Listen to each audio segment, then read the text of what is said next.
Chapter 25. The Leviathan.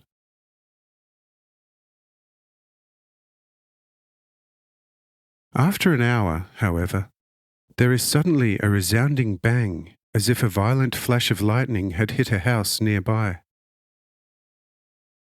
All get a mighty shock and start up, but then remember my words and return to their quiet. But Satan does not waste any time. Soon after the bang, the relaxed but spiritually active hear an uncanny hissing and whistling, and before long, an unusual monster emerges at the seashore. The head resembles that of a wolf, but is at least 100 times as large. The long tongue sticking out from the jaws resembles a wildly writhing python. Both the immense ears are like those of an ox. The eyes look like two large sheets of glowing iron. The forefeet resemble those of a giant bear, the hind feet those of a lion of immense size.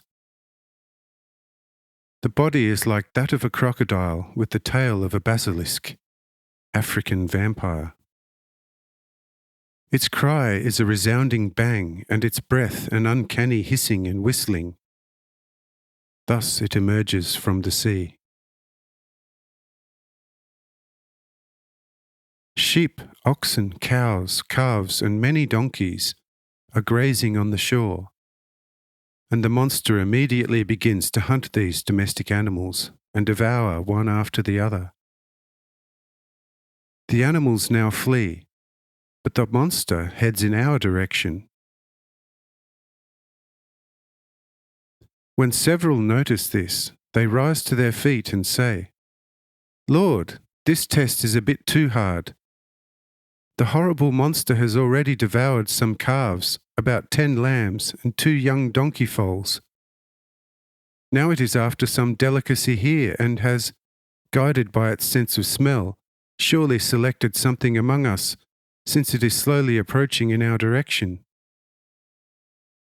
In this case, it should surely be advisable to get out of the way of this death-bringer. For by natural means a fight with this beast could not possibly lead to victory."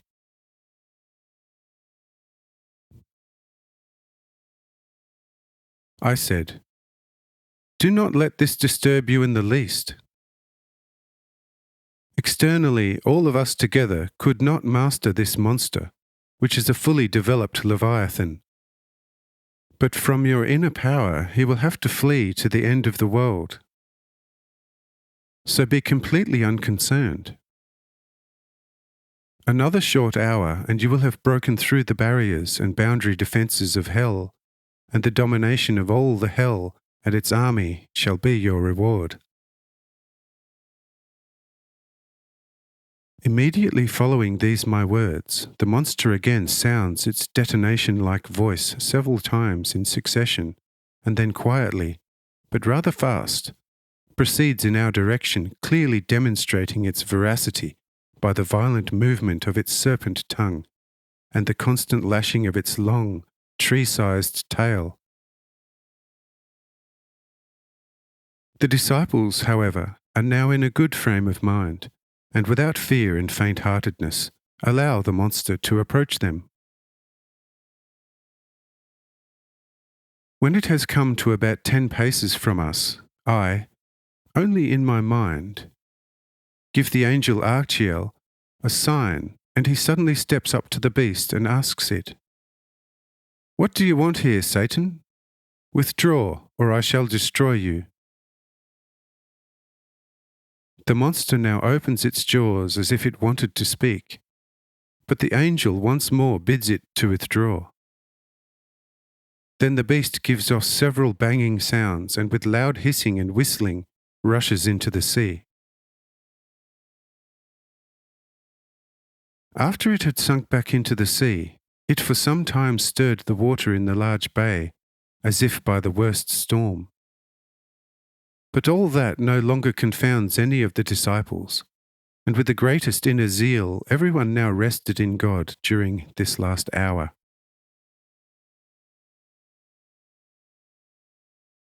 towards the end of that hour of rest, there suddenly arises a mighty thunderstorm.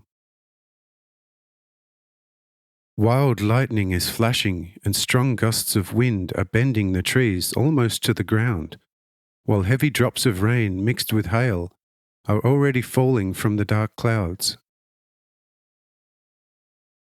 Some of the weaker disciples were already at the point of escaping in the house, but the angel says, "Stay and recognize Satan's empty trickery." So they stay and easily put up with the empty rain. The rain does get worse, and the hailstones are dancing on the ground, but no one is hit by one, and the rain hardly wets anyone's skin. Then the angel threatens the clouds, which promptly disperse, and it becomes immediately a clear day. In a few moments, the time of introspection has ended, and Baram says, "Lord, whatever you prefer, here or in the house, the meal is prepared." I said, "Let another half hour pass, then everything will be in order. I still have to say a few words to my disciples." Baram returns to his ship, where in a large case several skins with the best wine are kept. These he has now taken to the kitchen by his servants, there to be emptied into jars. He also tells his cooks to wait for half an hour, and only serve up the dishes when he gives them a sign. Then he again returns to me and listened to what I tell the disciples about this introspection and its usefulness.